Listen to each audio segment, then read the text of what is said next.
عقل مندوں کے لیے ایک زبردست مثال، ہم تربوز خریدتے ہیں، واٹر میلن، مثال کے طور پہ 5 کلو کا ایک تربوز ہم نے خریدا، اور جب اسے کھانے لگتے ہیں تو پہلے اس کا چھلکا اتارتے ہیں نا، 5 کلو میں سے کم از کم 1 کلو کا تو چھلکا نکل جاتا ہوگا، یعنی آلموسٹ 20%، 20% تو کم ہو جاتا ہے۔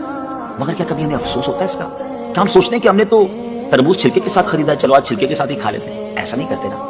اسی طرح مالٹے کا بھی حال ہے کہ ہم خوشی خوشی سے اس کا چھلکا اتار دیتے ہیں، حالانکہ ہم نے چھلکے سمیت خریدا ہوتا ہے، مگر اس چھلکے کو پھینکتے ہوئے ہمیں کوئی تکلیف نہیں ہوتی۔ یہی حال مختلف پھل اور سبزیوں کا ہے۔ اچھا، ہم چکن بھی تو خریدتے ہیں، زندہ ثابت، اسی کو تولتے ہیں، تلواتے ہیں، پیسے دیتے ہیں، مگر جب کھانے کی باری آتی ہے، پکانے کی باری آتی ہے، تو اس کے بال، اس کی خال، اس کی آلائشیں نکل جاتی ہیں، تو ویٹ تو کم ہو جاتا ہے، مگر کبھی اس پر دکھ ہوتا ہے؟ نہیں نا۔ تو پھر 40,000 میں سے 1,000 دینے پر، 1,00,000 میں سے صرف 2,500 دینے پر ہمیں کیوں بہت تکلیف ہوتی ہے؟ حالانکہ یہ صرف 2.5% تو بنتا ہے، یعنی 100 روپے میں سے صرف 2.5 روپے۔